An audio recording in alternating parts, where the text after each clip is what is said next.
do a couple of things, basically. We are going to play a little music, and we're going to raise a little money for a great organization, which is this church, First United Methodist Church, here in Fort Worth. And I need to give a nice big Cowtown howdy to all the family that are here tonight from out of town. And if you are from out of town, thank you for being here.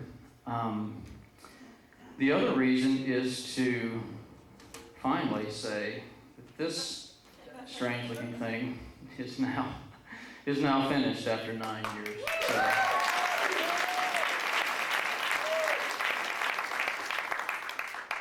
To say that it's been an interesting journey just does not quite cover it. I'm going to be talking a little bit in between every song tonight. I promise I won't PBS pledge you and talk. Just play 3 minutes of music and talk 30. We're not going to do that. But the CD is for sale tonight. All proceeds tonight, tickets and this, are going to stay right here with the church.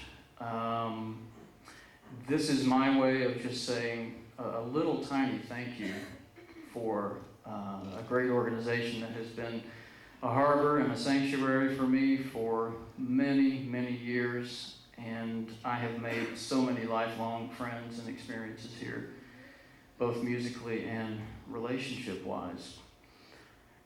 This CD is dedicated to my mother. She's right up here in the front in the stripes. The street she lives on is part of the name. Gifts and Testaments of Robin Hood Road comes from the fact that she lives there, and you'll read it when you purchase your 3 or 4 copies. You'll see the dedication in there. It has to do with the environment that she provided for her 3 sons to thrive artistically and to do crazy things like this. So there are a lot of questions that come about when you have a project that spans this long. The production part was 9 years, but actually the writing goes all the way back to my college years, which was 1984 it goes back to. So this is the 25th anniversary of any inkling of this thing. Lest you think that 9 years is a long time. It's been quite longer, actually, from the conception. There are some people I have to do some call-outs to. This is the longest I'm going to talk tonight, so I just got a little bit of housekeeping I need to do before we get really cranking here. Some folks that I have come to know since I began working on this.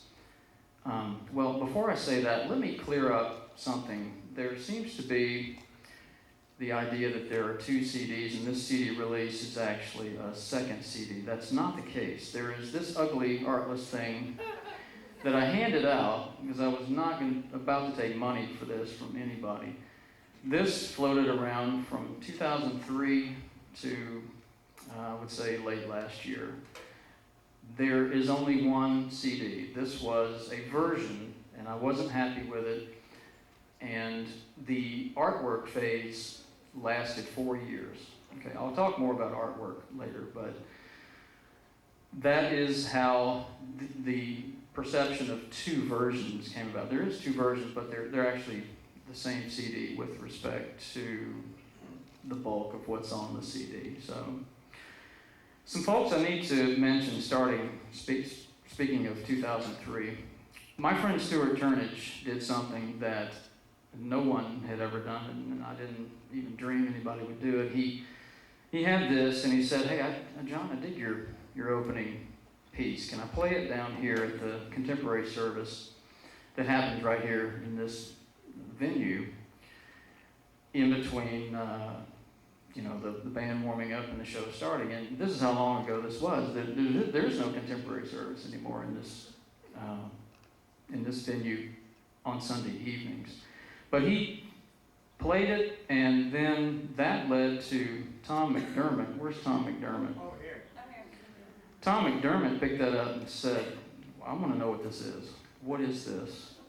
And that's where it ended. It stopped right there until, this is all kind of linked. They didn't know they were working together on this until Charles Gaby called me to lunch in 2004, the summer of 2004. He has no recollection of this, I'm sure. But he proposed to me the most insane thing I had heard at that point, and that was, hey, why don't you come down and play keyboard for the contemporary band down here at the 11:11 service?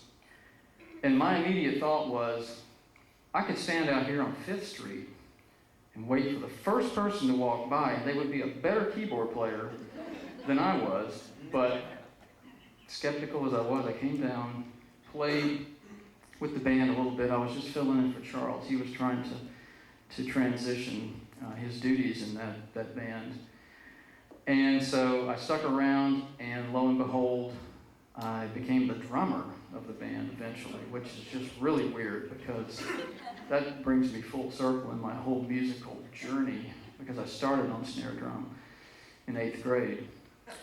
So why tell you all that? Well, as an artist, whether you realize it, whether you like it, you are going to be influenced by your surroundings, your circumstances, the people that you come in touch with, and I was no exception.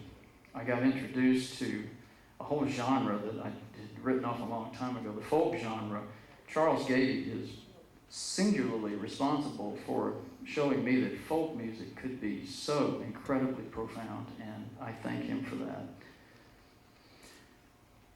The influences have seeped into my writing, and you can find it on the later stuff that happened here. You wouldn't know what that is, but I'm just telling you that it will have an effect, and it has an effect mostly on the new stuff that I've written. This thing has gone on so long, I've now written 40% of the next CD.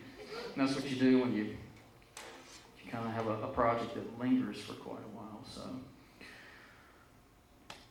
3 people here at the church that just might be responsible for this event happening at all, because they kept nudging me and saying, when are you going to do a coffee house, John? When? This went on for like 3 years at least. Mike Reeves, Terry Nabosny, and Bruce Mobley are in my singles group here at church, and it was their persistence. They said, when? Well, it's tonight. Finally. So thank you very much for being pests, because I appreciate it. Thank you. Leslie Smith is my friend, and she's singing. You saw her up here singing, helping out with the choral duties. She got a copy of this about 2 years ago, and she said, if you ever do anything with this thing live-wise like this, I want in. And so there she is, and I appreciate that so much. And last but not least, the person that really, really figured out what this was supposed to be was my dear friend Diane Sturdeman. Where is Diane? Right there.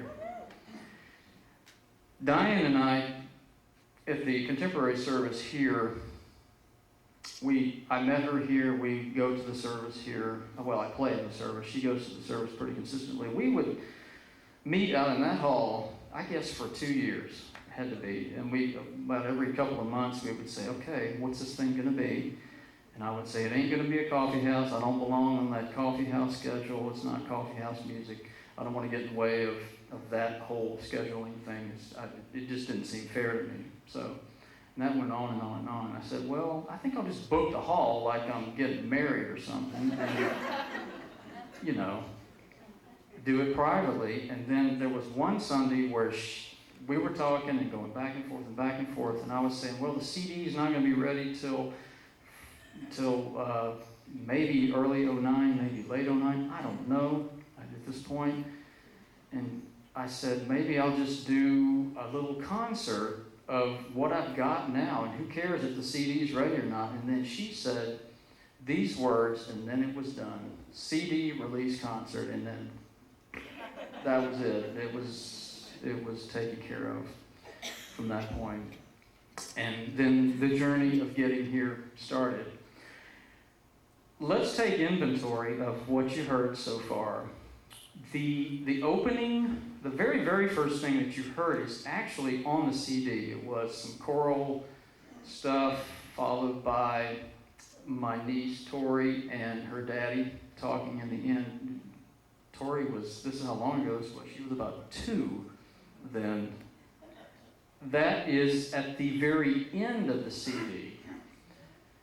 I needed about 1:20 to go with that opening sequence, and I couldn't find anything.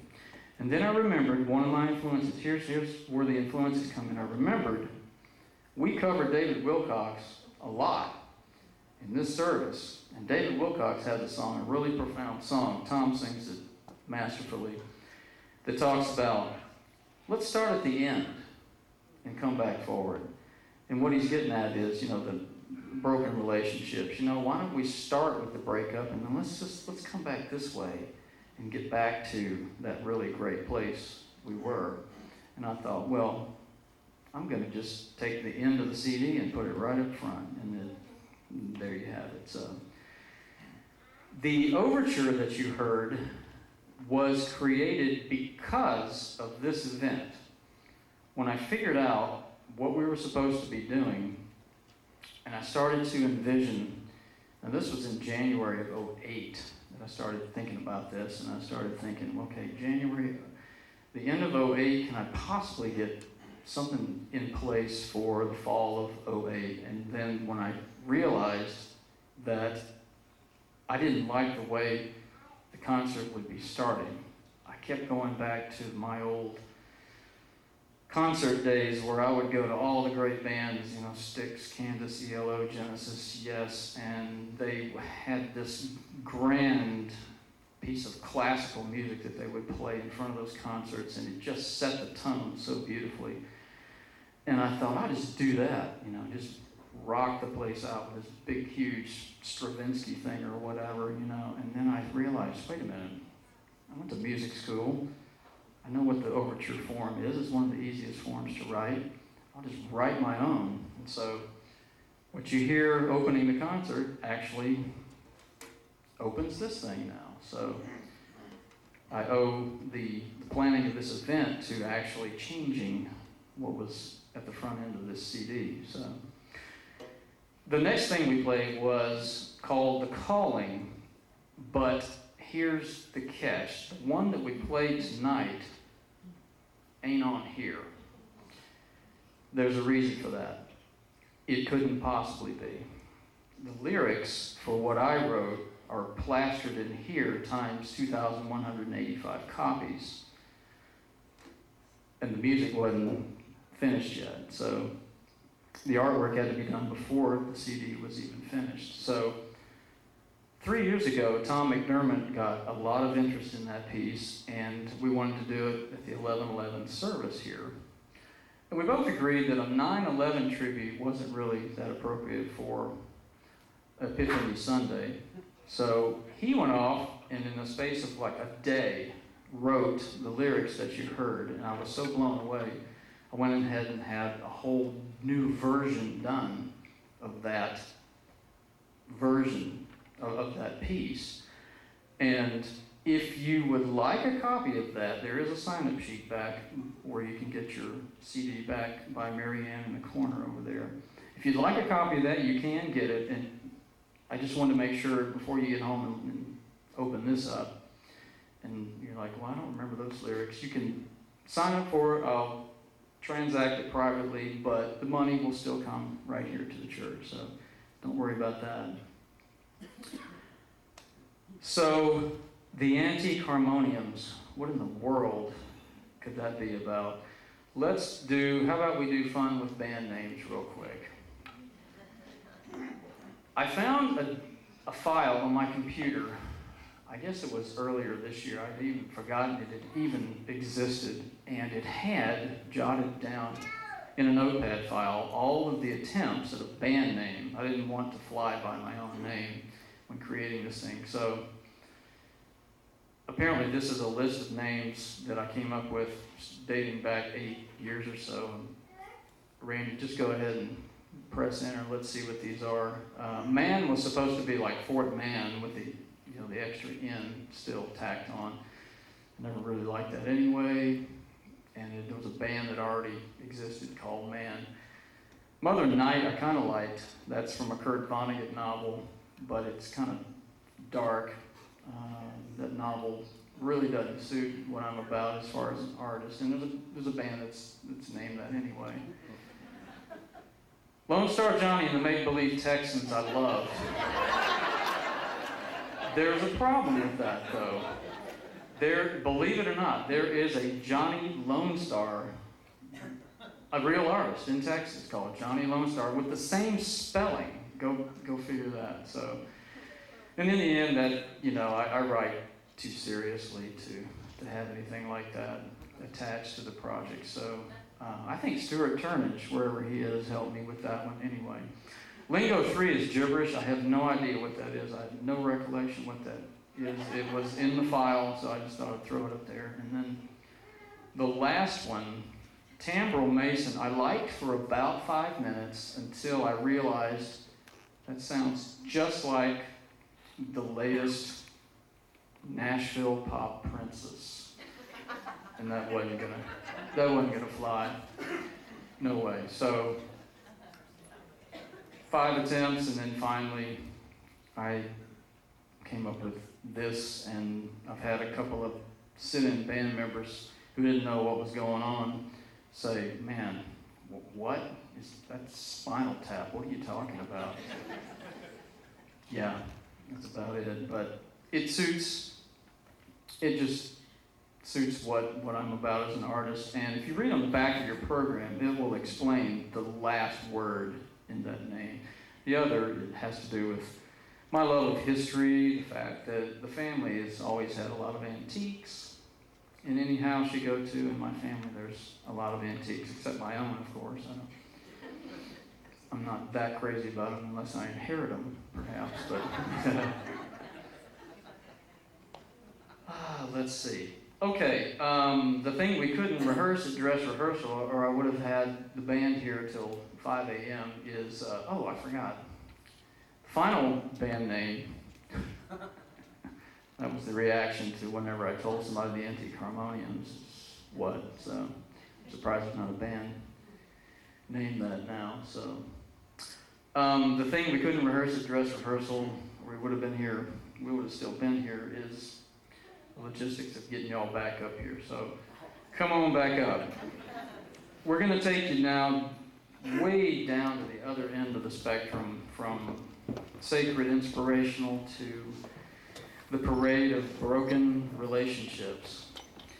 And I have to say, even in a song like this, I still have to have some sort of redemptive quality to it. And I do, because I mentioned in one little snippet of one of the verses my relationship with my mother, which was very special. We united after my parents divorced. And there's a nice little thing in there about that relationship. And this song couldn't have possibly have been written very quickly because it spans a whole bunch of years. So it was special to me because it was the first whole song that I ever wrote. Lyrics, words, and it forever will be special to me in that sense. So let's give this a go.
Thank you very much. Randy, go to the next, yeah. I had real good intentions of making notes about what I wanted to talk about after that first segment, but I didn't quite get to finish this afternoon, but I'll just rely on the slides. This piece of manuscript paper is like a little time machine for me. I could really kick myself for not using or holding on to what I call the organics of writing. This is a piece of organic thing. It's a piece of paper where I actually wrote a piece out.